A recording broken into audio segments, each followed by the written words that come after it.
2001 at 9:34. Can I have a roll call, please? Gavin Byers. James Wolfweir. And Chris Nosella. Any additions, deletions, not anticipated? None? Very good. So the only thing I've got is under other permits for review, I've got one septic permit. It's an upgrade with no variances for 5 North End Road. Could I just ask if that's that you talk into the microphone? Yes. Because we can't understand what people are saying, especially. So I'm just adding the septic permit under 1.6 of the agenda for 5 North End Road. It's an upgrade for a failing system with no variances. All right, why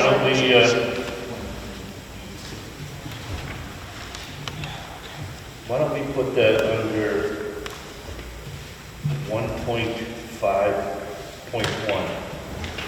So 1.6 is other permits. Oh, is that, okay, I'm sorry. Take my glasses off to read that. Yeah, okay, that's fine. All right, so at 9:35, we have a public hearing. Oh, what's that? Oh, I'd like to make a motion to open the public hearing. Seconded. All in favor? Aye. Aye. All right, we'll open the public hearing at 9:36 for Three Wheeler Road in accordance with MGL Chapter 111, Section 143.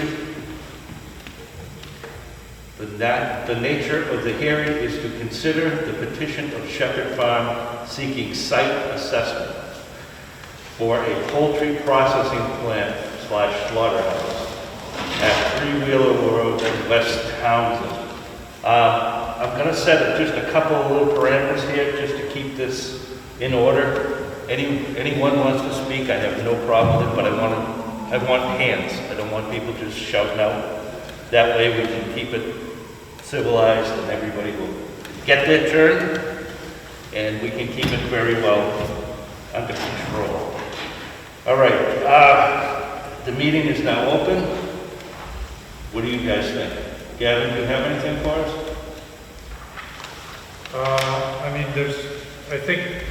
I think first we should, you want to open to public questions first? Then we'll go off that, or how do you want to proceed?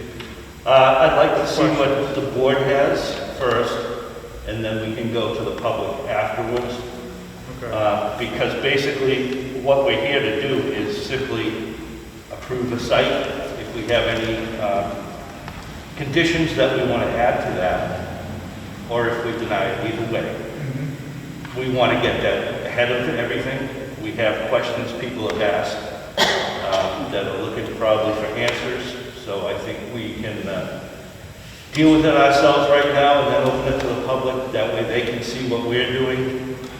And then after that, we'll let them speak so they can comment. Okay, so I performed a site walk yesterday along with Rick and Carla, and Andrew spent some time with us. We asked a bunch of questions. We got a good feel about what was going on inside of the building, outside of the building.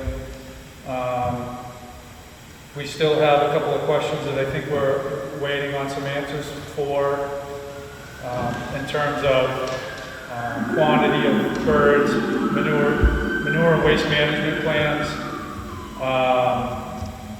use of tight tanks or what your practices are going to be with eliminating waste. And those were the main pieces. Am I forgetting anything off of those? You had composting on there too. Compost as well, whether or not we're going to be composting or shipping out the waste and the wastewater, clean water, and blood, and so forth.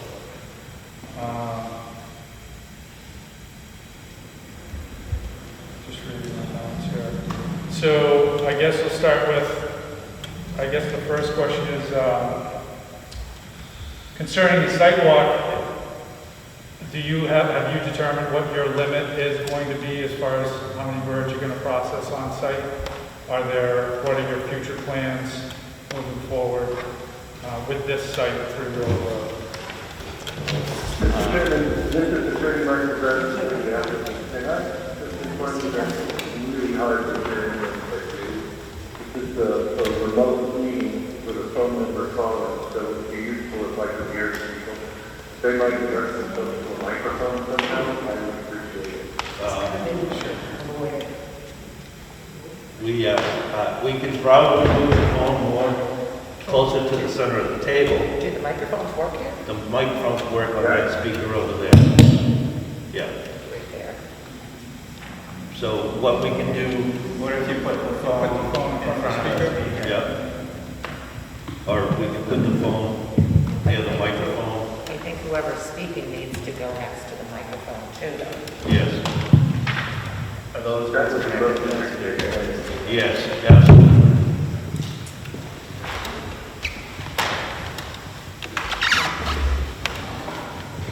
Go ahead, Andrew, do you want to respond? Or Gary? I think, can you all hear me? Hopefully. That was our attorney speaking on the phone, Mark Bobrowski. And I'll state, unfortunately, I'm doing double duty today. As the acting fire chief, one of our dispatchers, 30 years of service, has died. I need to leave at 10:30, but Andrew is more than capable. So if I walk out, just so you know, that's why. The question that I heard was, do we know how many birds we're processing? I'd like to give you a little background if I could. Appreciate all the feedback and the comments that we've received. Hopefully we're able to answer those adequately, but we had no intention of being in the poultry processing business, and the more we learned about it, the more involved it became. But we've been raising turkeys for more than 10 years, and certainly on that property, poultry for 80 or 100 plus years. My cousin Gary is here, Gary Amadon, and our great-grandfather, Stephen Shepherd, was there in the early 1900s. So it wasn't our intent to create a Tyson or a Purdue or something like that, but we've learned that since the other two folks that have processed our poultry in the past year, one has died, the other one has given up, not able to find help and so forth. Is there any way the person speaking can remove their mask so we can understand? How's that? That's not. I'm okay with it if you are. So what I was saying, I gave a little background on the property and on us. We've been selling turkeys for over 10 years, and our recent processing opportunities have gone away. So we either had to close up that business, which has been strong and a little bit of a passion. We had to solve that question. So we decided to go down that road, and we realized that what minimal standards were, we didn't want those, and we went to what's called a line, a processing line. Andrew has sent out some images on YouTube as requested for what it used to be to what it will be. So now we are engaged with the state and the federal government on how we will process. The answer to your question directly was this year there'll be 3,000 turkeys that we need to process. Ultimate goal would, the state stops us at 20,000, which we're fine with. Doesn't mean that we won't go for a USDA stamp, which raises the standard of processing, which we would like to do. We believe that what we're building is not common in the Commonwealth of Massachusetts, and it operates at a much higher standard than what you've already got. So ultimately 20,000 is our cap. It's a state law, and then it goes to a federal standard.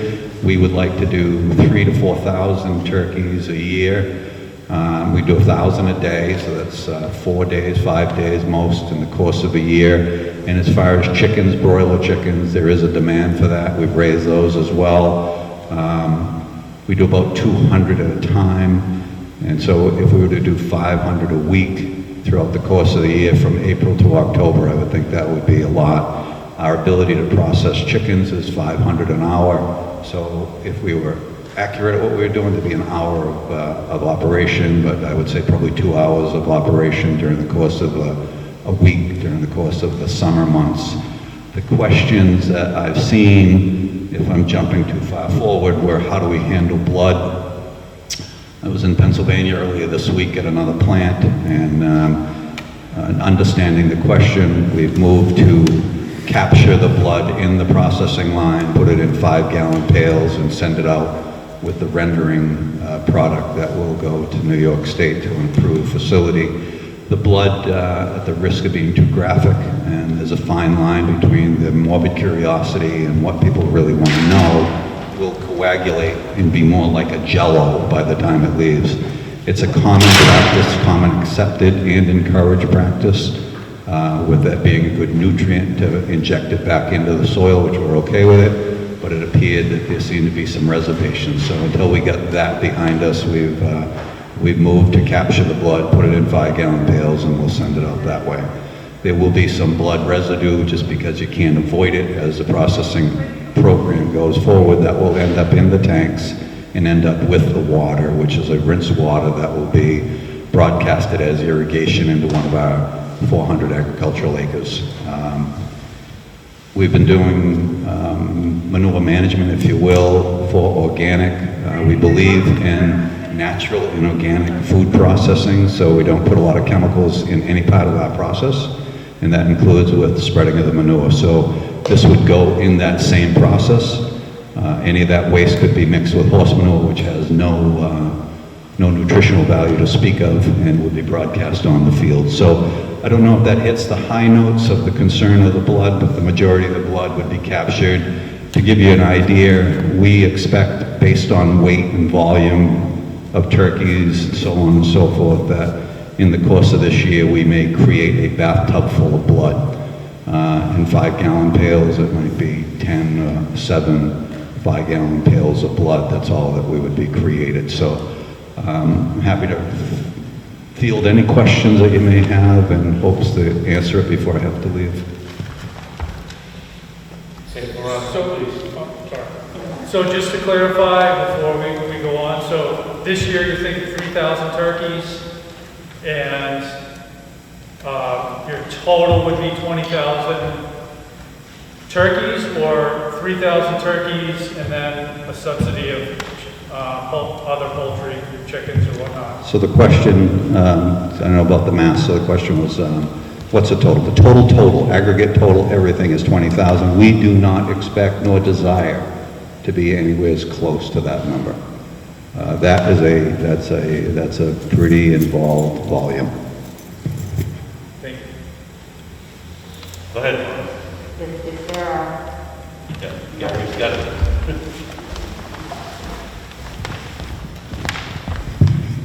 thank you. So this is related to what you just asked. What I heard was that the state permit max is 20K.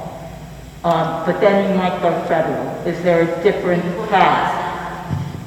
Sorry. Is there a different cap if you have a federal permit? Thank you, Veronica. The question that she'd asked, comment on the mask, was, is there a different cap on the federal? Federal Tyson and Purdue are 12,000 birds an hour. We're not going there. So that's the federal piece. The reason we are going federal is not for increasing the volume, but it's so when we have a stamp, let's just say that Whole Foods has called us and said, we would like to have 1,000 local Massachusetts turkeys to be able to sell in a store in X location. We can't sell them without that stamp. So that would be the reason, and it raises our level of sanitation as well. Okay, I understand that. So your max is 20K. What will prevent in the permit that in 40 years from now, someone doesn't say, oh, well, we've been processing turkeys on this farm for 50 years and, all, et cetera, and say, so, and we have this federal stamp, so we are able to go larger, and therefore we will. That's a good question, Veronica, that I don't have the answer to. It would be a stretch in my imagination for that location, that building, what we put in that building to be able to accommodate that. Therefore, then you would trip a different switch that would require more state activity. Now, we met with the state today. We're called a What enterprise? You'd either be producer, grower, or small business. No, there was an enterprise word they used. Small enterprise. So we would fall under the small enterprise permit, and I believe when you step out of that small enterprise permit, it's a very different story. But I can't say to you that by the mere fact that we get this in 40 years, and when I'm 97, that I'll be interested in producing 100,000 turkeys a year.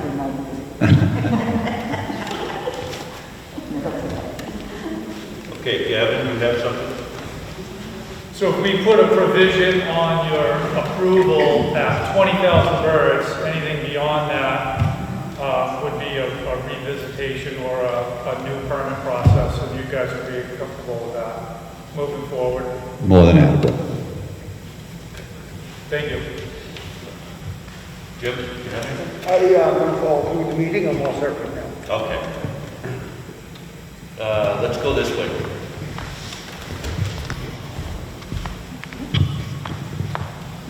I'm just wondering if there are certain hours that, it may be a dumb question, that they can operate, because I was started reading last night, and it said, depending on when you can get workers, when the hours would be of the processing, and the building is soundproof, so there wouldn't be a lot of noise. But I was just curious if there's going to be, like, after this point at night, you can no longer process if the neighbors are affected. So her question, what are our hours, our intended hours? Our intended hours of operation would be during our normal business hours. We like to start early in the morning, but as I get older, I really enjoy my bed. So I'd like to be there by 8 or 9 o'clock. So we're not looking at an around-the-clock operation. See another hand? Actually, you got one on the other side over there. I am. I just wondered, you told us about the blood parts, more what was going to happen to them. Are there other body parts that are going to have to be taken care of in some way? Ann's question was, what happens to the rest of the body parts, also referred to as offal? Anything that is not going to be put in a bag and sold for Thanksgiving or whatever all else will be shipped to the rendering plant off-site. I'm not interested in inviting wildlife, as much as I'm an environmentalist, I am not interested in inviting that type of wildlife to the area.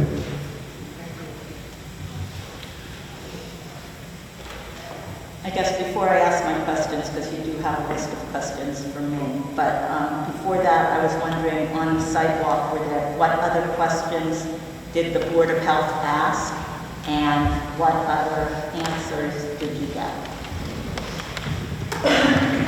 So it was a pretty involved hour-long conversation that we had. We probably asked 50 to 75 questions. The ones that I mentioned earlier today are the ones that we're still kind of waiting on some specific answers on. One being the 20,000 bird limit. That was one of the questions. The second up was the question of the blood waste and what we're going to be doing with that. And the offal, that's going to be shipped out. So that answered that question. The blood waste as well is going to be shipped out or composted, shipped out. So that answers that. So we did ask about the water in the cleansing process. There's scalding water. There's some bath water that's there. There's some drains.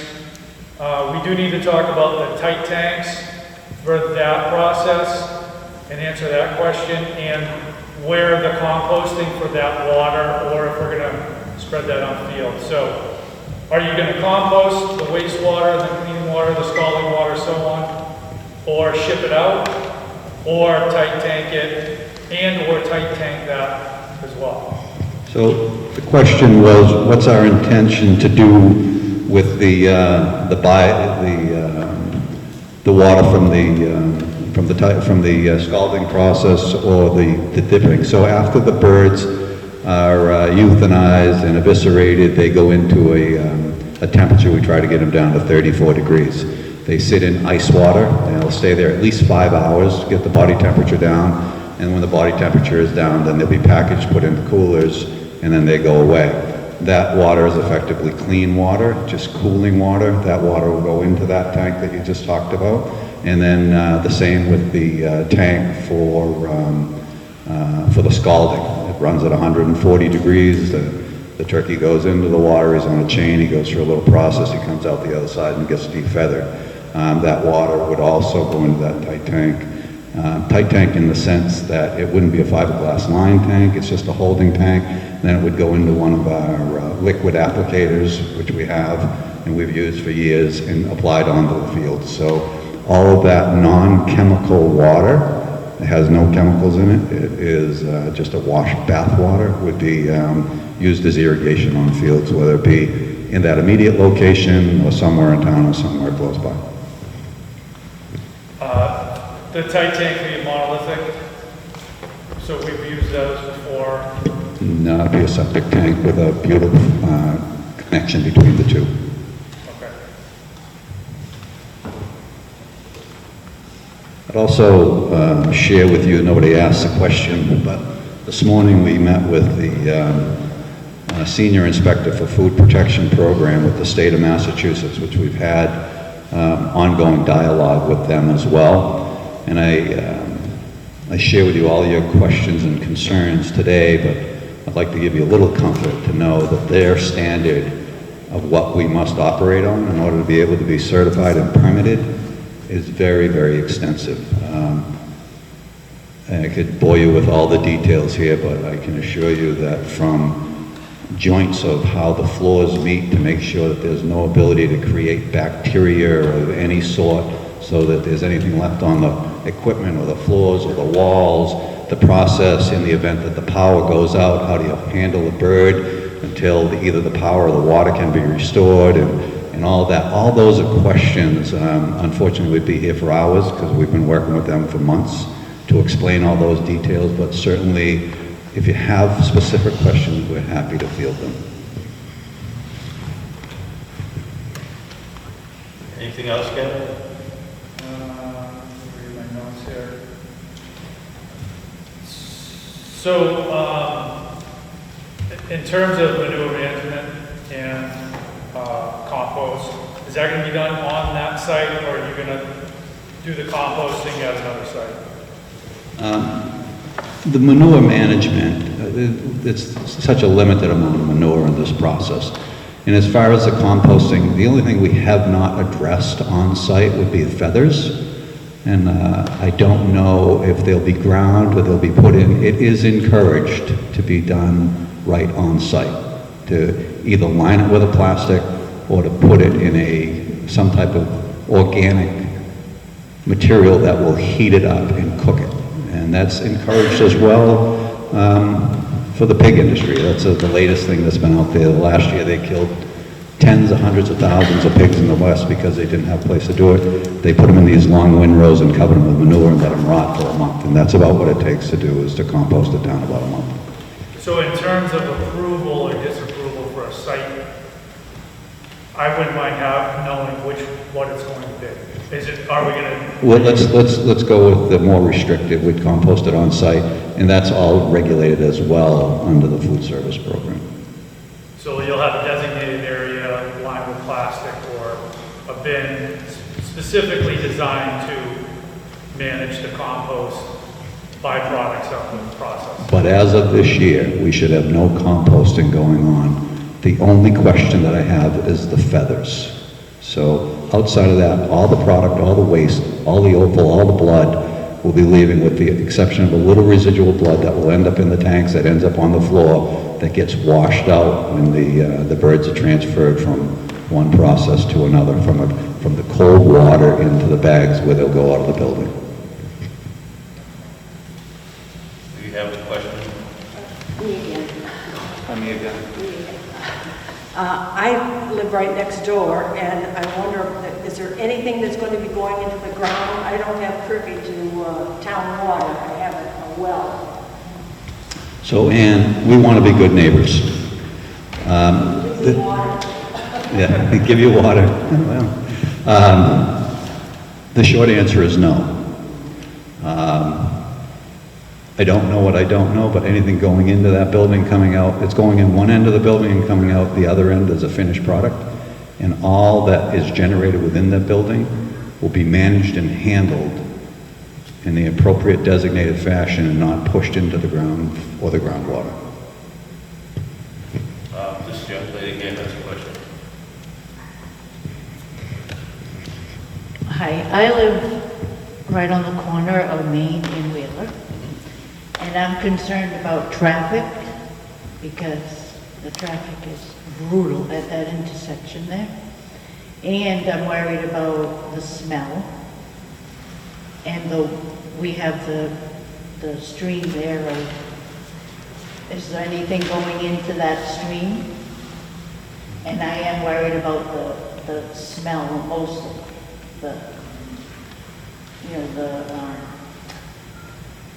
and the hours of the time you're going to be slaughtering.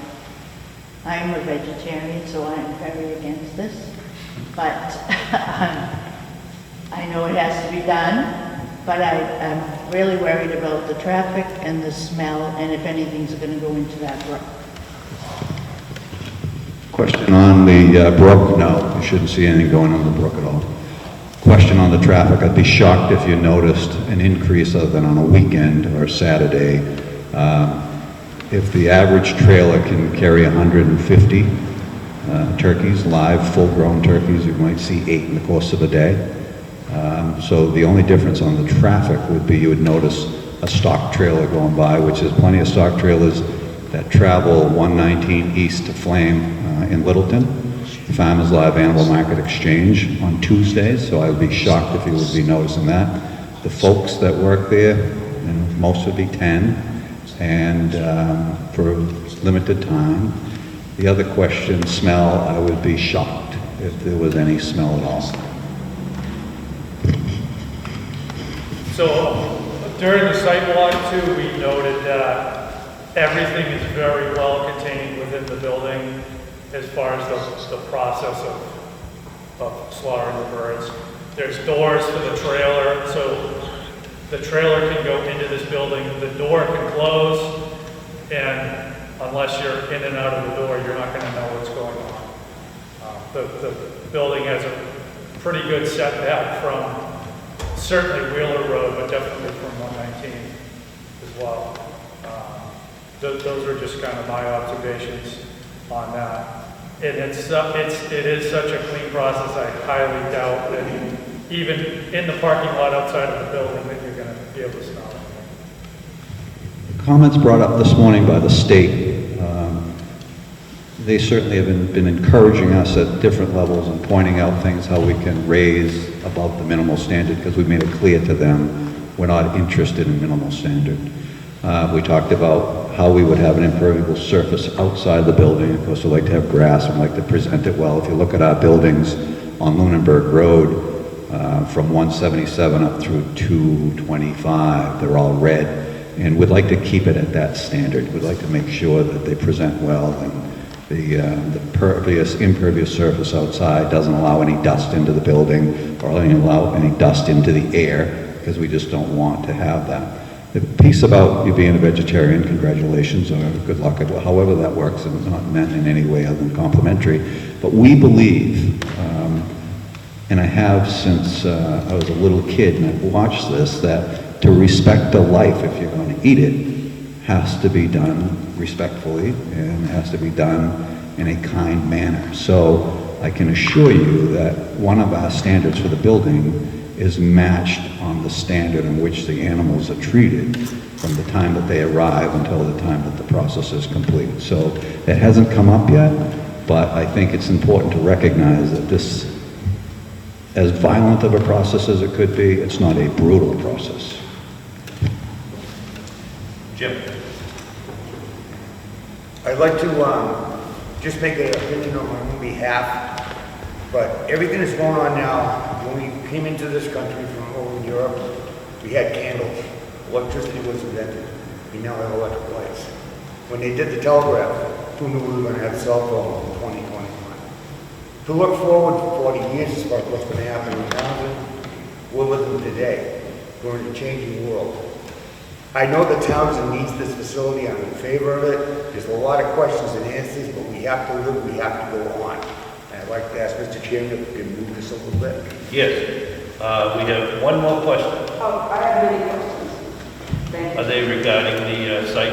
Yes, they're Okay. regarding the facility. Go ahead. Thanks. Gary, you want to give her the microphone? There are the microphone pass here. Thanks.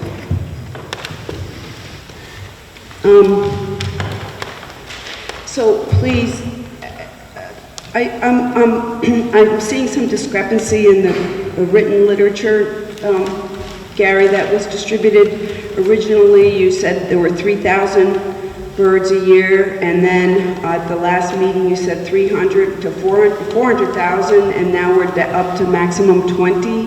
That was never 400,000.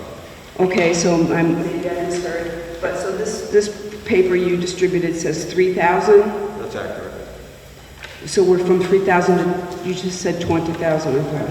No. Mike? I think you're misunderstanding. No, earlier today. So the question was, we said 400,000. Let's be clear, we never said 400,000. If there's a typo, it's a typo, but never once have we indicated to be 400,000. The state has a maximum capacity under a load generator of 20,000. That's where the 20,000 came in.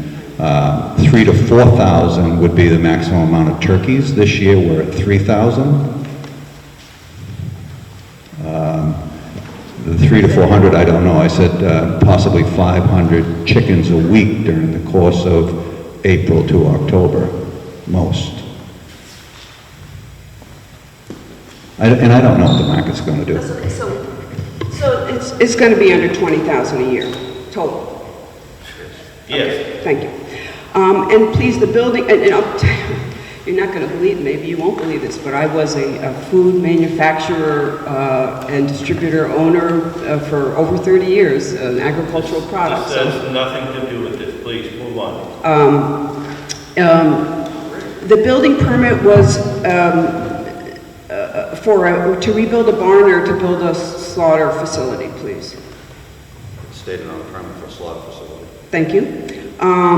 And so all the birds coming in, they're coming in, or are there any grown on the premises? Thank you. But it has nothing to do with the site assessment, ma'am. That's what we're here for. It's a public hearing with restrictions. So Chris, Yeah, here for a site assessment. that may be true, but one of the questions of the state, I don't know where Joan's going with this, but one of the questions of the state is cross-contamination. So we want to make sure for biohazards, a whole different level, whole different set of standards by the state, if that's where she's going. I'll answer the question quickly. There'll be no cross-contamination between flocks. The literature on, are you still going to spray any blood on the ground, on the fields? It's going to be a little wise, Joan. How's your hearing? The question was only residual blood. The majority of the blood will be captured and sent to rendering. The only blood that'll go into the tanks is what ends up on the floor from the process. Blood on fields, though, will be happening? Those questions have already been answered. Chris? Yes. It is a public hearing, right? Yes, it is a I am public hearing. speaking with Gary. And these questions have already been answered. I have not, this is a question. I'm trying to keep this meeting moving along. We're here for a site assessment only. That is what we're here for. In the state of Massachusetts, blood can only be sprayed on fields that are actively vegetated and growing. So what happens in the winter, please, Gary, when the fields are frozen with the blood? Let's hope they don't freeze till December 1st, because it'll be all done by Thanksgiving. And at the first meeting, I left with the impression that you were okay with the state and you're just waiting for us, but my understanding now is that the state won't approve until the town approves. Is that correct? It's a two-part process. This has been ongoing with the state for the course of the summer. The state will not give us the permit to move forward where we are today until the town approves it in its location. So that is true. But as far as this morning goes, to answer this question, the state is ready to give it that move ahead. And will we have a marked location of where the composting for the feathers is going to be? Could we please put that as a concern, that want to know where the compost is going to be? Because you are upgrading of some very sensitive water resources, so that's a concern, please. Gary, you're going to have some refrigerated containers there? All the refrigeration is done in-house. The refrigeration containers have wheels underneath them, and they will use for transport. And what happens in a storm if all the power gets knocked out with the refrigerated items? Certainly, if it goes to waste, that's a problem, but we have generators. We have backup generators, so we have belts and suspenders on it. Thank you. Could we make that a condition, please, to see the generators? Can I have that? Sure. I do enjoy small town ability, but I do get frustrated that it may be beyond the reach of other people, especially the public, to dictate how we do day-to-day management.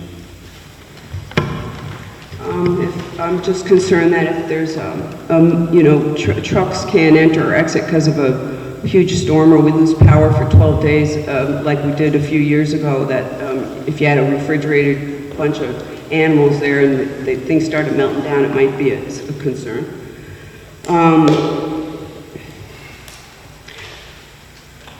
Okay, I'm sorry. And Andrew, thank you. So I did read through all the materials. HACCP's only required for when you get bigger. Thank you. Veronica? I had submitted a list of questions. I thought that it was going to be in your packets. Yeah, you're going to have. And two of them did get addressed here, three of them actually. But the first was 3 Wheeler Road, looking at the location. It's within the Squanicook area of critical environmental concern.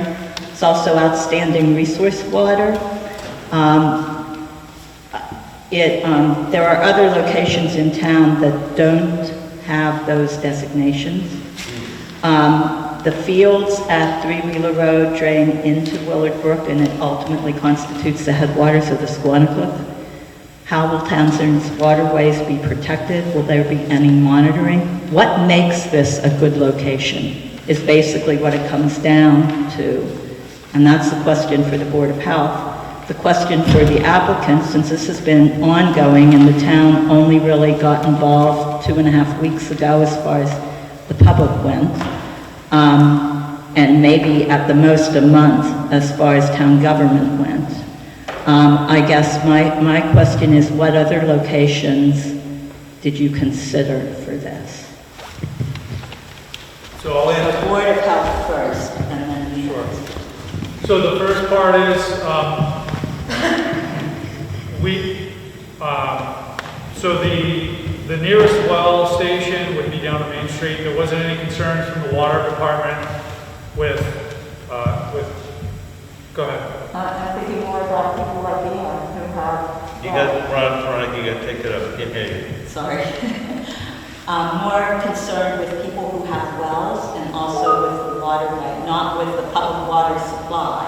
I'm talking about the river itself and the groundwater. So will there be monitoring right there at Willard Brook? So we don't have any plans of monitoring at Willard Brook. Based on the site walk that I did and their practices, everything is going to be contained within the building. It doesn't seem to be like there's any way for anything hazardous to leach out of the building. And anything that they're going to be doing composting, they're going to have from what I've been told, a specific area to do the composting, and then the blood is going to be shipped out of state. So in terms of anything from in the facility contaminating waterway, I don't see a way that can happen, based on my site walk. Would it be possible to take a baseline monitoring now so that we can be ensured that in the future, we don't see anything now, but oftentimes we don't see anything. until they see something. So I guess, could there be a baseline of monitoring done now that then could be followed up on an annual basis or whatever? In other words, if there were a problem, how do you confirm that the problem was as a result of anything that happened before? Do you see what I'm saying? I understand what you're saying. I don't see how we could, if there was a problem down, let's say you took a baseline, if there was a problem, how we could trace that back to this site specifically.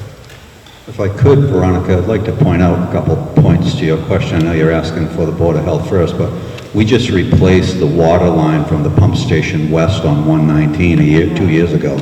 And the reason is because the pipe was breaking down, but the amount of E. coli that was getting into that water line had nothing to do with what we're doing. It's a practice that's been going on that people's septic systems have been leaching into that river. So you want to do a baseline, that's fine. You want to charge us for it, that's fine. It's great protection for us. But I'd ask you to include phosphates. I'd ask you to include fertilization and pesticides, because when people fertilize pesticides, herbicides on their lawn, well aware of those programs, the average person can buy things at the hardware store, Home Depot, anywhere else, and apply it in ways that we cannot. And so that stuff will end up in the river, so that should be identified as well. I'm talking about the headwaters right at Willard Brook, right where the stream goes down through that property, falls into Willard Brook. There aren't a whole lot of properties that drain into that above him. I'm not talking about the public water supply, the Main Street, line for the town water. I'm talking about the waterway itself, right at Willard Brook. So Veronica, we're both educated folks in the environment. We may be upgradient, we may be uphill, however you want to look at it, but all the water along 119, all those houses, everything that backs up against that river is ultimately flowing into that river. So I don't think it's unreasonable. If you get that request, I'd like to make part of that baseline to include phosphates, pesticides, herbicides, and E. coli that may be part of the reason that contaminated the water supply that forced $1 million replacement of that water line. There's a young man in the back with a question.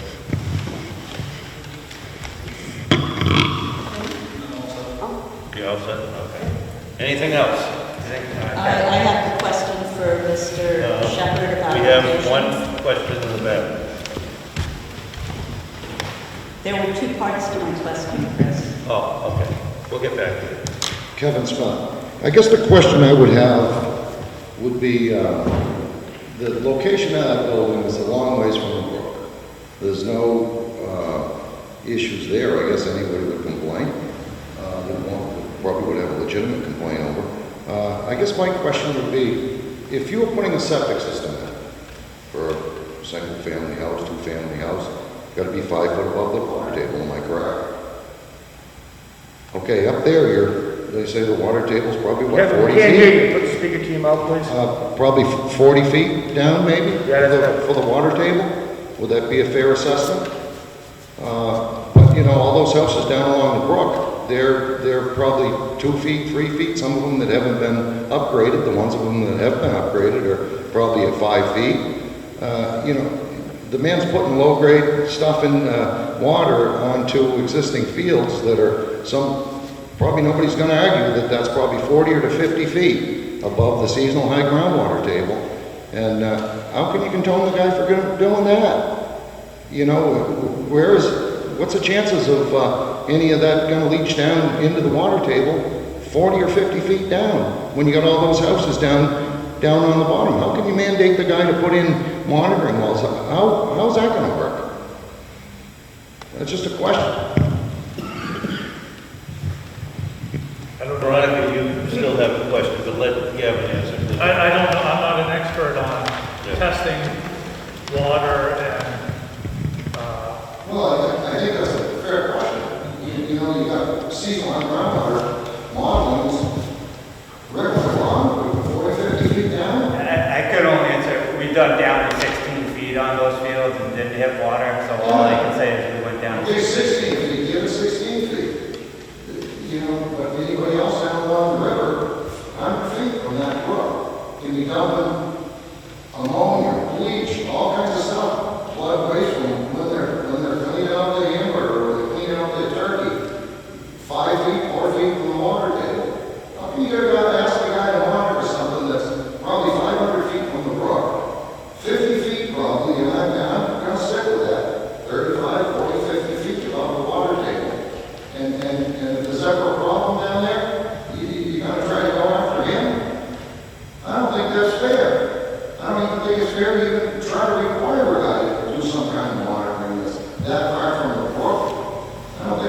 right, that's just my opinion.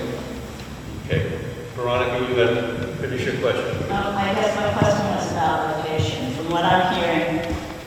From what I'm hearing here, there is any location in Townsend sounds like it's a good location, regardless of where it sits in the ACEC or Outstanding Resource Waters, et cetera, that pretty much any location goes. I think you're kind of putting words in my mouth.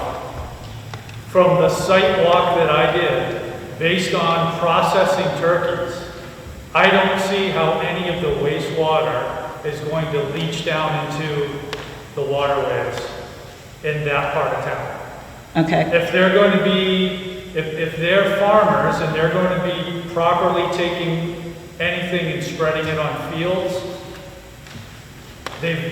that's a practice that they've been doing with manure and hay that's laced with whatever animal fecal matter happens to be there. They've been doing that, I'm sure, for 100 years or more. And they haven't had a problem with that we know of at this point. This process at that site, the way it is laid out, if they're using a septic tank it's a tight tank to manage the runoff of the water from the drains there's no way for that to escape all the way down that I can see. There was an if in there though, Gavin. I guess it's Sure, the if that I'm looking at. we could have if we had an earthquake and it split the Wheeler Road in half and the building fell into the river, sure. Okay. There's plenty of ifs. There's always going to be an if to everything. As far as my site walk went, we asked the questions. We saw exactly how it's manufactured within that building. I don't have any concerns inside the building in terms of safety or even a nuisance to the passing bodies of water in that area. Okay, so the answer to my question then, will there be any monitoring of stream quality? I'm reading from what you have in your packets, is no. That would be the answer from Okay. where I sit. And my second question was, were other sites considered, because you do have farming on other locations in town that don't have the same ACEC outstanding resource waters? Thank you, Veronica. Where other site locations considered, yes. I'm not one to want to promote numbers. I don't think it's relevant. I don't necessarily think it's appropriate to share, but I will today. We own 5 farms in Townsend. I don't know, north of 400 acres, 690 acres of underproduction in New York, and we got an idea. We think we have an idea of what we're doing. So of all of our current locations, we looked at this and we felt that this was the most appropriate location. Close to a major road, 3-phase power, town water. Now, currently, our birds are being fed not town water. Why would that be? The question is because now Townsend's water is a question of the PFAS or the PSAP or the P whatever that's in it. So we've got to put a filtering system in this building to make sure that those birds are being washed with the water that people are concerned about being appropriate. The water right now has a contamination level that doesn't meet the state standard. So our birds are being fed water right now that's in excess of it at a different location. So when we look at the locations, there were other locations, but we think this is the most appropriate location for this. In addition to that, the ACEC, the aquifer, all that, we've looked at it, and the location of the building is outside of those areas in the RA2. If you look closely at that, Veronica. It's outside of Biomac 2. I agree with you. Okay. It's not Biomac 2, and it's outside of habitat. Those kind of go like this. Here's the property. Biomac 2 is up here, and the priority habitat is over here. How far away is it from the building, Veronica? I can't give you distance exactly, but I can say it's abutting property on one and halfway down that location for Biomac 2. But can we agree that the building location is not in either of The those? lot itself is in the ACEC. The building location. The building location is not. Is inside of ACC, yes. not Not the- inside Biome 2, not inside priority habitat, but inside ACC. So the lot is large enough. If we took a 10,000 acre lot and you touched upon something, that's an extreme, but if you took a 10,000 acre lot and you touched upon it, you're inside it. My point is, the building itself, the process, the activity is not. That's my belief. No, that's not accurate. We It's could- like, you can look at Mass Sullivan and see that. I looked at the zoning map, and that's, so Zoning we, map is different. I'm looking at Mass Sullivan and so the conservation. we did look at areas in Townsend as to where they'd be. We looked at what we had for opportunity and location. We did look at other locations, that's why we chose this one. One more question at the back.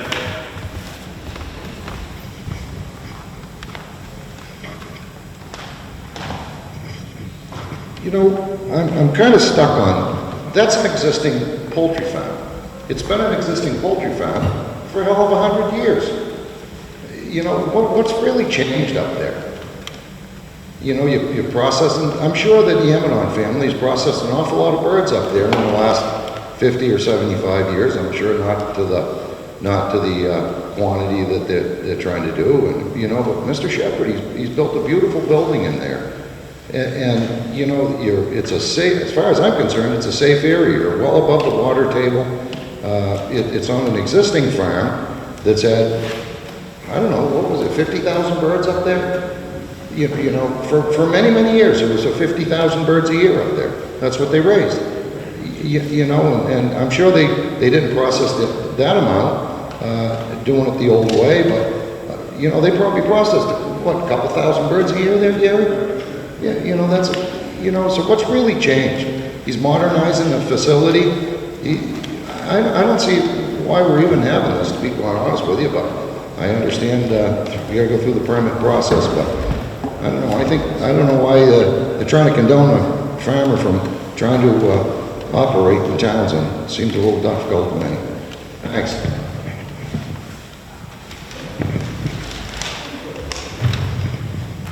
This isn't really a crucial point, but having been to the Amadon farm years ago, I'm hoping that your animals will be in a better condition than what those were raised in. It was when I went, it was a solid dark barn, no windows, little ones and the big ones, and it was a mess. I believe my father's addressed it, but we're not raising the turkeys at the facility. Okay, go ahead, Jim. Is this going to be like the final note? I can't hear you. Is this going to be like the final note? In I other words, hope so. I hope so myself. Yes. I'm going to intervene a little bit about what I've listened to of all this, and I believe that this has been done in the most proper fashion I can. Okay, you got me here? Oh, Halloween. Anyhow, I think that everything is handled here. We've discussed all of it. We can't stop progress. We have to allow things to go on. No matter where you decide to build something like this in Townsend, there will be some discussion, debate, etc. This is beating a dead horse right now, in my opinion. Once again, we have two other slaughterhouses around here that are full capacity, not just for poultry and turkey. So I'm still in favor of this. I hope everybody recognizes that, and this is 2021. Thank you. Okay, let's move on. So, Gavin, do you have, Yeah, so I'll make a motion to approve the site location with some stipulation on that. Some of the stipulations would be, at any point, if there is a specific nuisance with odor, animal, outside animals other than what you're harvesting, then we would be able to come in and do an inspection of the site based on those types of nuisances. Also, we need the clarification of a waste hauler permit for byproducts that are going to be coming out of the building and shipped out that aren't either put back in the bird or composted. a designated composting location to include a vegetated buffer. And that plan would include the maintenance plan for spraying various fields at other locations if you're going to be using that practice. Also, just basic manure management and composting management practices.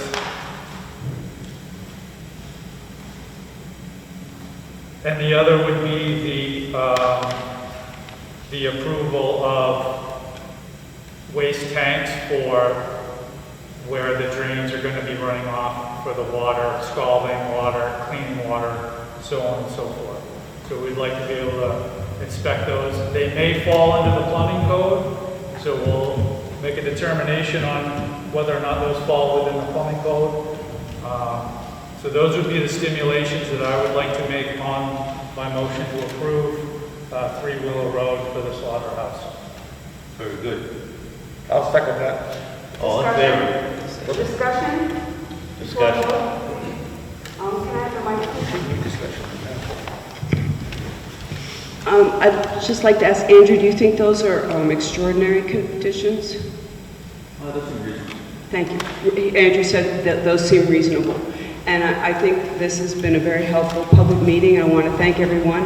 And I would like just to note that several people expounded today. However, when I started talking, Mr. Chair, you did try to shut me down and to move things along. And many people spoke much longer than I did, and Gary didn't have a problem interacting with me at all. Thank you.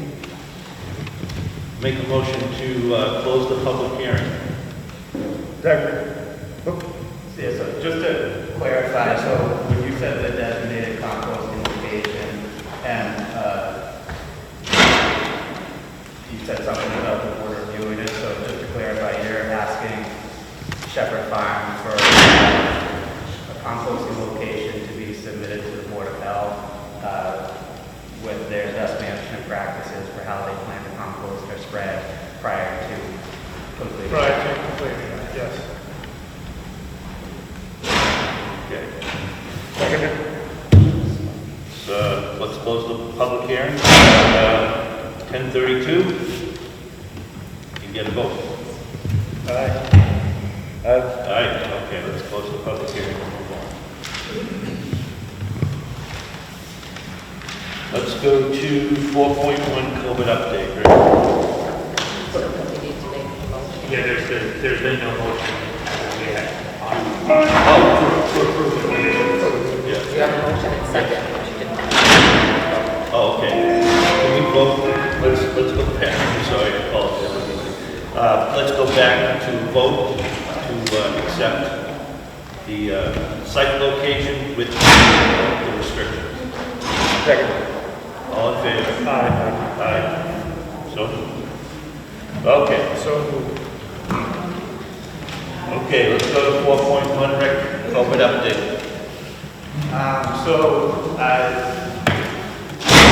Take a little over the numbers. So I've got the reporting from last week, so 10/21, and then the COVID numbers that came out yesterday, 10/28.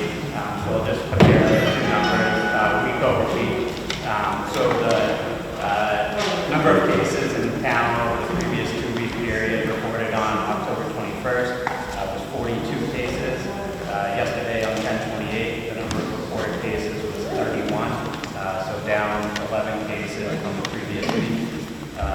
Percent positivity decreased from 6.55% last week to 5.01% this week, so there was a drop there.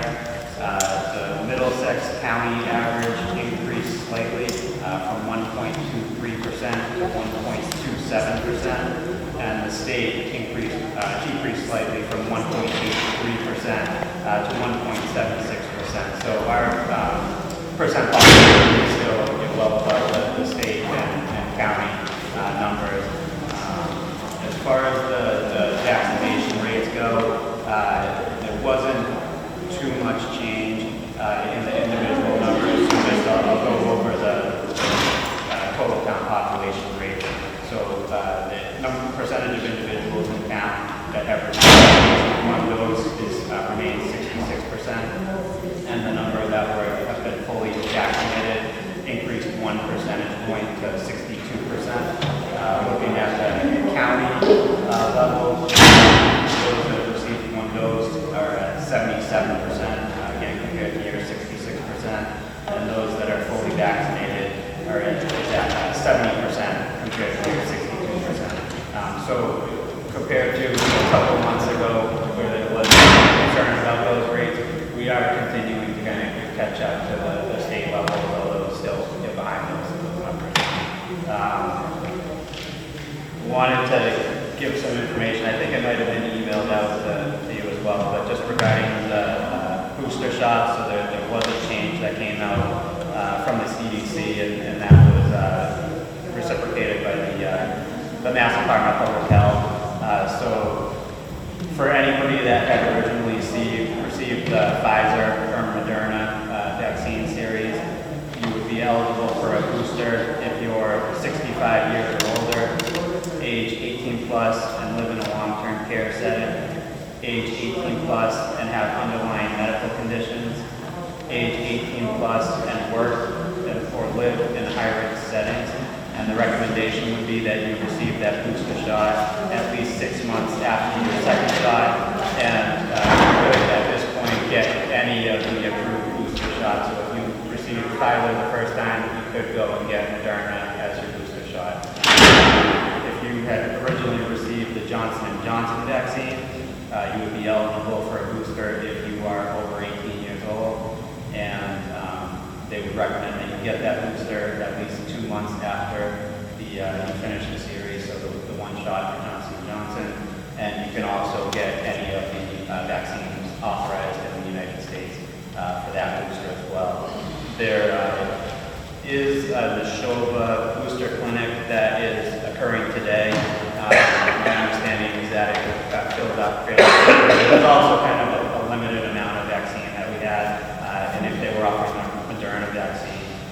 So I'll have to check with Jim Griffey, and I'll get back to you guys to see if there are any plans to offer these clinics in the future. And if there are, then we'll advertise them. This one was kind of put together pretty quickly, and I believe it was because we had a lot that was set to expire, so we wanted to use those. How many doses did they? I'm not sure. All they said was it was a limited supply. So if you wanted that number, I can get that for you. Just curious. I'm curious, Rick, too, is back when you were originally doing shots and we tried to set up, all the COVID stuff. Yeah. The state limited, like, our area to so many shots. So Are they still doing that? No, so we are an approved collaborative in the state, so we can open up if we have the staff and if we have the vaccine. And that issue there was that there was limited vaccine available to everybody. Yep. Now it's fairly readily available, and if we put in an order, it's likely to be approved. It really comes down to, do we have the staff to put the clinic on? And so one of the things that we had talked about was that mobile vaccine clinic. So I've heard back from the state. She was looking for a vendor, and I think that's where we were at the last time we talked about it. So she had got back to me and said that she can't find a vendor to accommodate our request to have it on a Friday afternoon. And she's only been able to find vendors that are available Tuesday and Thursday. And so it sounds like if we can give her a day of the week that we feel good about, she can get a vendor and this can happen quickly. Do you guys have any preference as far as the day of the week? I was going to send an email to Brad to see if he had anything going on at the school where people might be there already. It being a weekday, I don't expect that we would get as much traffic as we were hoping if we had it on a Friday evening. But is there any day that you think might work better than another? I don't really see one. No, I don't think so. Yeah. So I'll check with Brad and see if he has any input, and if not, we'll just tell her at this point, if it's Tuesday through Thursday, we'll take the first available. Right. There you go. And then there was one thing, I passed it along to Carla, and we had also put it up on the charts in meeting room 2, far as the ARPA money goes. So right now, as far as the case tracing goes, we've been doing what we can in-house. Really, we've been concentrating on the cases that involve children. And then all the overflow cases that we don't have the staff to handle, we've sent those to the Community Tracing Collaborative at the state level. The Community Tracing Collaborative is going to be defunct and lose their funding sometime within the next couple of weeks. And so all the case tracing that occurs is going to have to happen in-house. And we're hopeful that if the numbers remain what they are, that we'll be able to handle those in-house with the staff that we have. But if things pick up, then there may become a need to hire more nursing staff. And so one of the requests that Jim Gregory had was if the Board of Health could request that the Board of Selectmen set aside money from those ARPA funds equivalent to your Neshoba nursing assessment to be able to hire that additional staff if it becomes a need. And so, like I said, we did put it on the board, but if you guys could formally request that of the Board of Selectmen, that would be helpful, so it's there in case we do need it.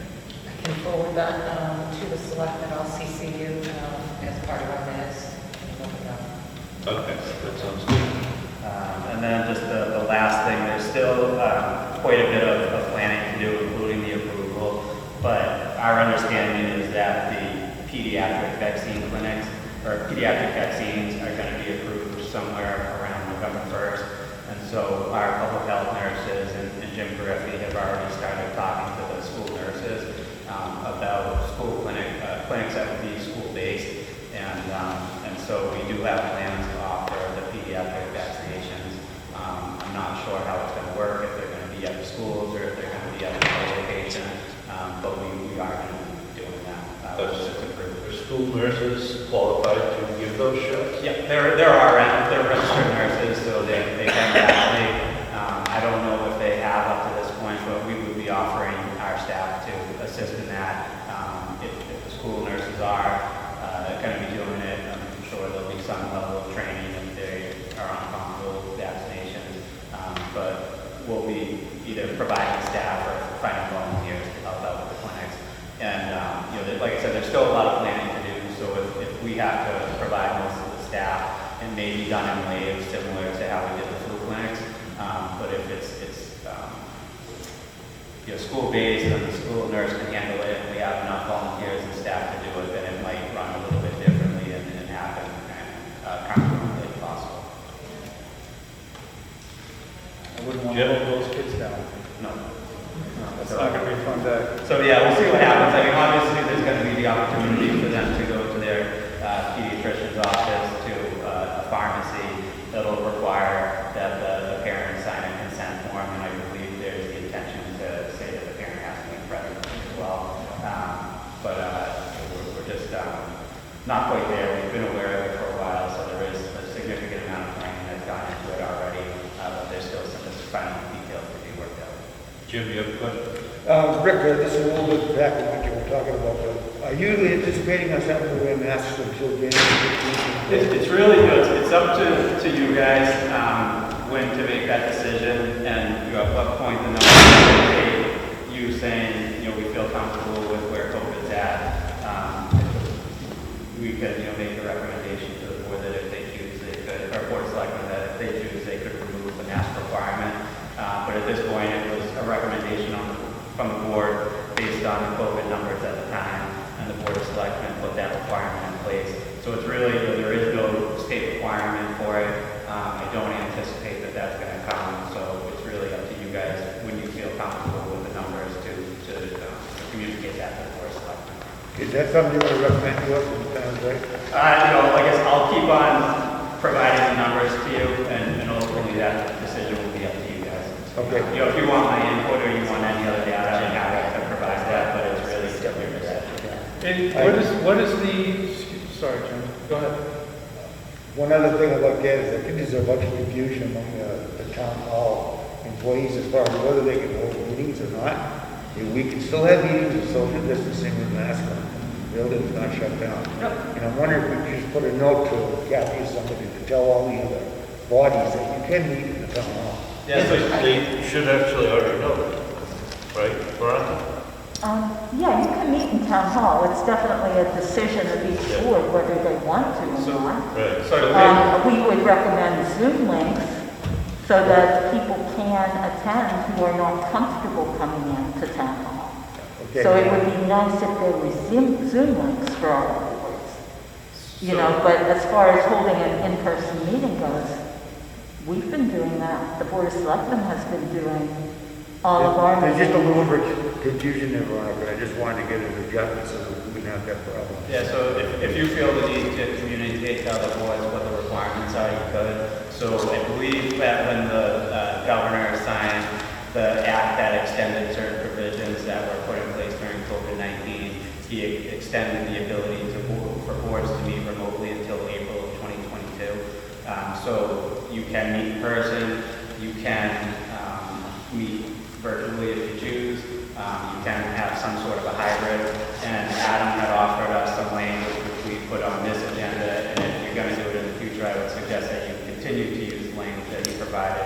But it's basically, our meetings are held in person. And if you have a point that you really want to get across to the board, the suggestion is that you show up and you do so in person. But we would offer the dial-in or the Zoom as an accommodation for people that really don't feel comfortable coming here. Although if we experience technical difficulties that made it not possible for them to be a part of the meeting, we wouldn't accommodate for that. Any other questions? Refresh my memory, was there a kind of a magic percentage that we got to make the determination of wear the mask? I could go back and see what it was at the time. I want to say we were at a percent positivity right around 5%. And so I think it was really, we had a fairly large jump in case numbers. I want to say it was 20 plus cases. 20 plus. And then the percent positivity when we looked at it was about 2.5 times what the state was. And so I think that's what we were really looking at and saying that we're not really where the state is on average. It seems to make sense to require people to wear masks coming into the town buildings, and that's what you've done up until this point. But it wasn't like a magic number that it was. Right. As soon as it goes over this, there'll be a mask requirement. As soon as we drop under it, there won't be. You could certainly put that in place and use it as criteria moving forward. But at the time, that wasn't something that was discussed. I almost think, if I remember correctly, I think we were looking at, it used to be the colors, the green, the yellow, and the red. Were kind of what we did as far as the town went. We did mostly stay with state recommendations, which the state don't have any for that right now, but I just think trying to protect the town is the way to go. I would say somewhere under 20 cases, maybe 25 cases. That would still be in the red in the old days. So when the color-coded map came out, 25 was the threshold to go into the red. And that was a number that was put in place for towns that had a population of, I believe it was under 25,000. So, if you wanted to continue to use that color-coded designation, you could. But if you wanted to do that, I would suggest that it be under that number for a particular number of weeks, because you don't want to jump policies back and forth because your numbers are going to continue to fluctuate. So I would say, we'll reconsider the mask requirement after 3 weeks of being under 25 cases or whatever it might be. But I don't think you want to remove it and then jump over and put it back in place the next week.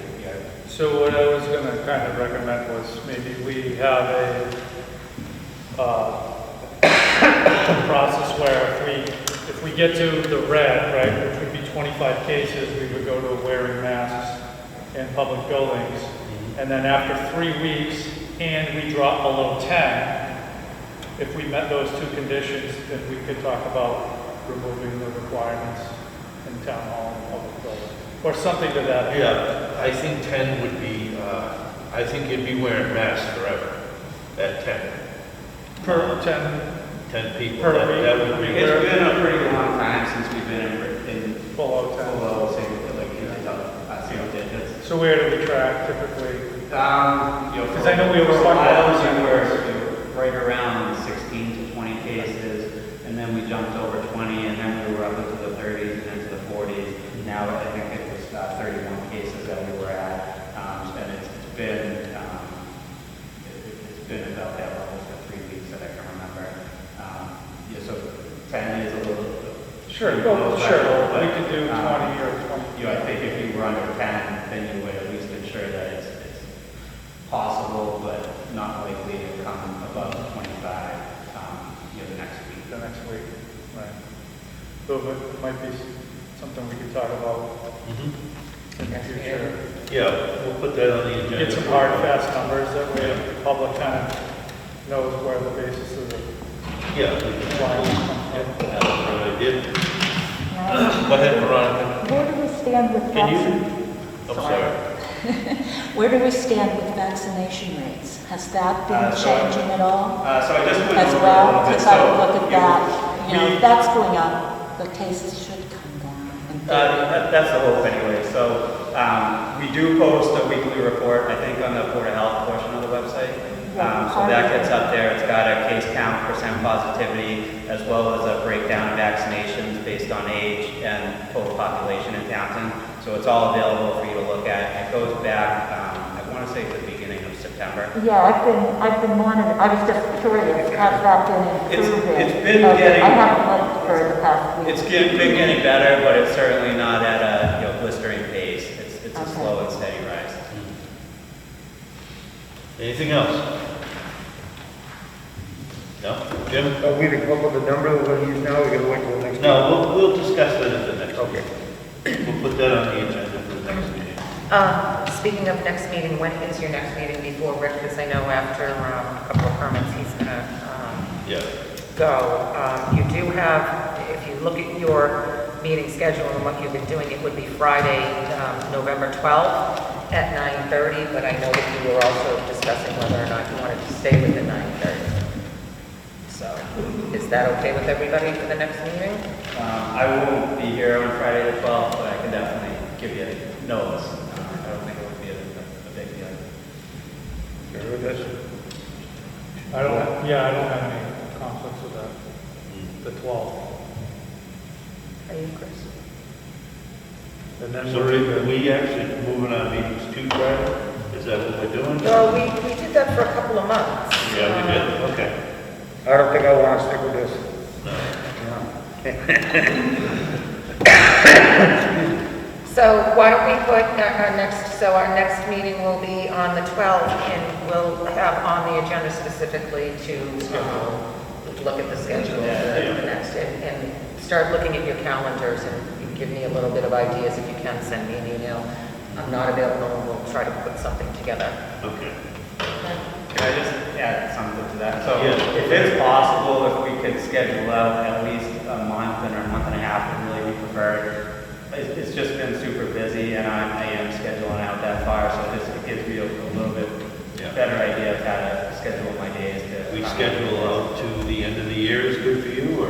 If you could, that would be really helpful, yeah. Yeah, because we're only looking at probably, 4 meetings or So so? the next one's Thanksgiving, the day after Thanksgiving, Which the town hall would be closed. would be closed anyway. Yeah, so we don't need And to that think puts about us that. to the 3rd or the 10th on a Friday anyway, so that, you're talking 4 weeks. Is the town hall closed at all for Veterans Day? I believe it is. And it's Yes. just that Thursday, it's not Friday. It is the I think it's just that day. Yes.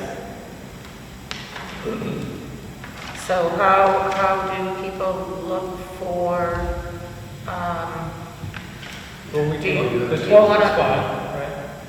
What's that? I'm We'll sorry. do the 12th and schedule. Right. Yeah, and then we'll And schedule then- the rest of the year after that. no, Rick wants to do If we December. could do at least the next one, because it looks like if we did the 26th, which I believe would be the day after Thanksgiving. Correct. Yeah, we can't, but the town hall's closed.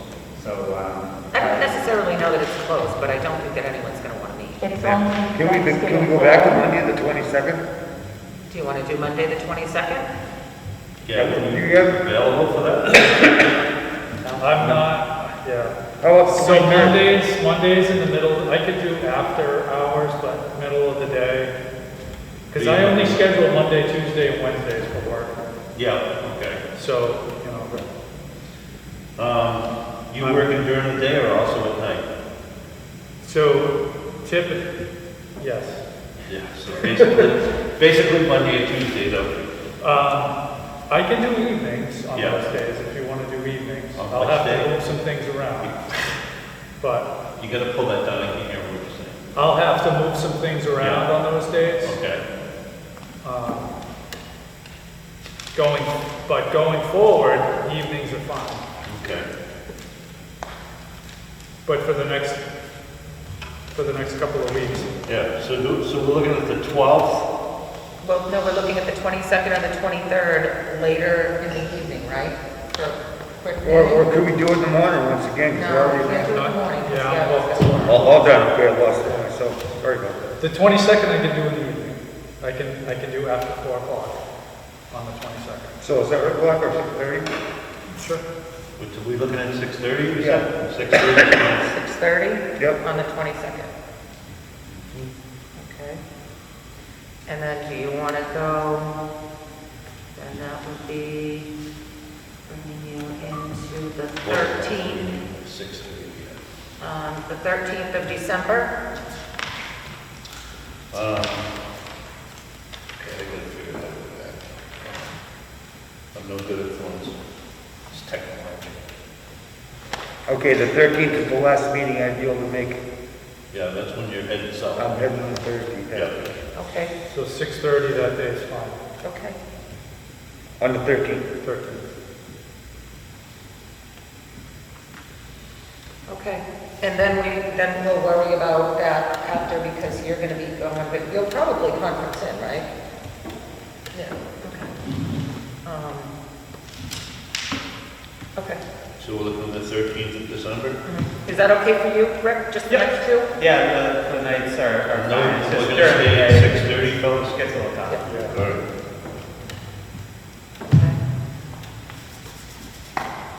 All right. Okay, we're gonna do the 27th also of December? Do you want to try for that? We could, 6:30? It's fine. Yeah, that'll get us a couple of meetings. All right. And Jim will be nice and warm with tan by then.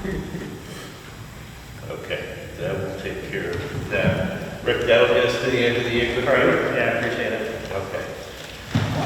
So, let's move on from our COVID update to 1.5, 96 Fitchburg Road, Manure Management. Mr. Chairman, I make a motion we erase that from our Thank you. right now.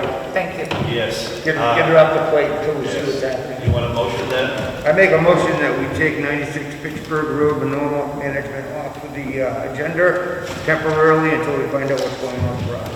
I second. All in favor? Uh, Aye. Oh, good, thank you. Jesus. I don't think that was ever gonna work anyway. Okay, other permits and reviews, Rick. You wanna start with 5 North End Road? Can I, real quick, I just Yes. wanted to thank you guys and acknowledge and appreciate your active participation and your help during the tight timeline. And I'll talk to Carla more specifically about the letter and getting that out. And I just wanted to share that with you guys before I left. Okay. Good luck with it. I sent out the holler information this morning before the meeting, so Okay. they've got it all. Okay, did you CC me on it at all? or- I did not, but I will when I was kind of under the gun. Yeah, no worries. When you can, thank you. Thanks, Rocca.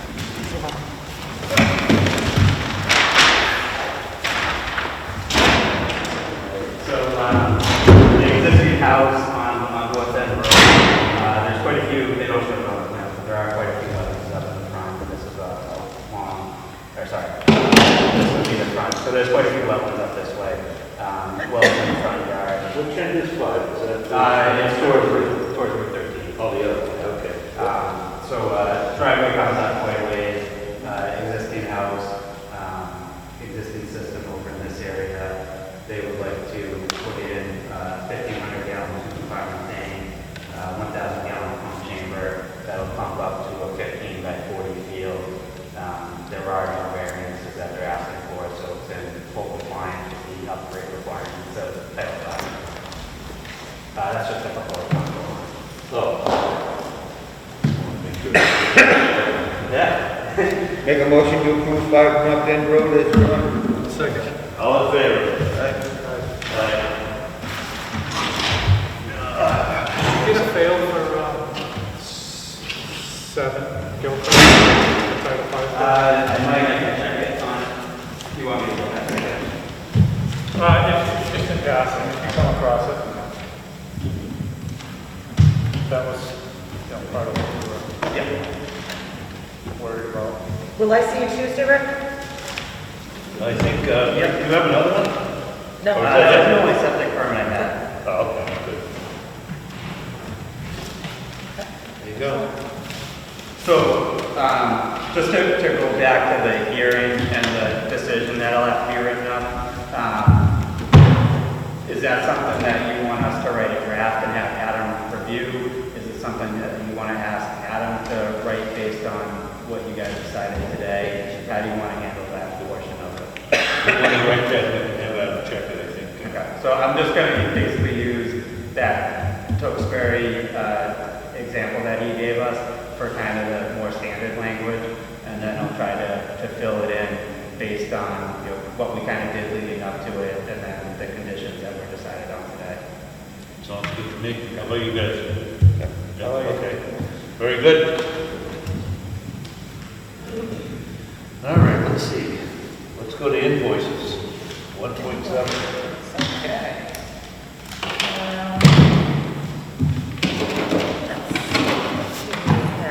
Well, the red TV removal, we are no longer needing that container. We have the big long one that was cleaned out, and we're trying to keep all the containers in one nice long row.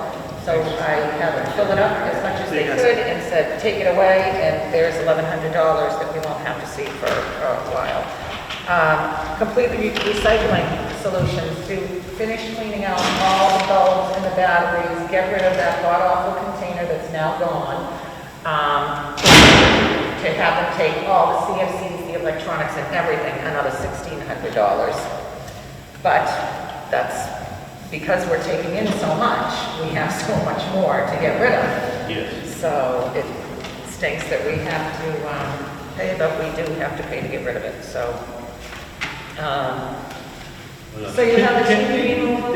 Do we have a balance for these? Like, what we are charging to take it in and then what it costs to go out? Do we have a balance?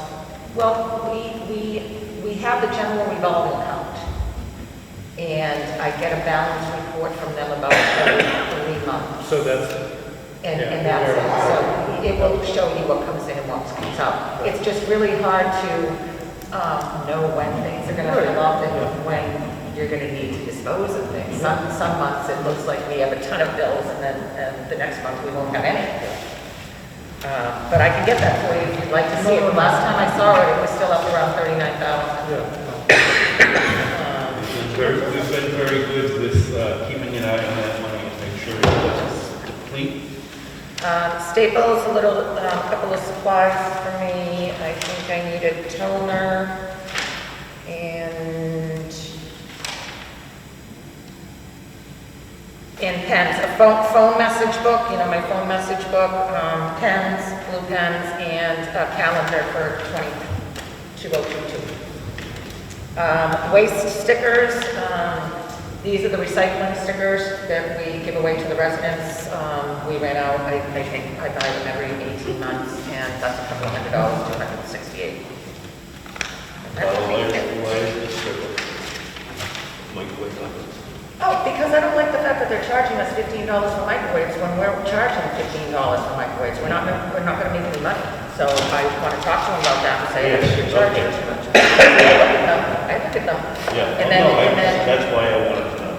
and then you see the other one, because he keeps charging us for transportation and labor, and I have to keep going back to him and saying, you told us that you weren't gonna do that, and he says, oh, no, wait a minute. So that's all for that. I apologize that I do not have copies of the meeting minutes for everyone, and so if you would like to read it, I need it right there. And that's just for 1 September, because we've been so crazy busy with the slaughterhouse that I didn't get a chance to do the last of September. So we've got September and 4 hearings in October, so I've got to get going on minutes. We'll have a lot of minutes at our next meeting, put it that way. And to remind you that I will be taking Monday off. I need to go up and see my parents and meet with my father's doctor. His Alzheimer's is getting better now.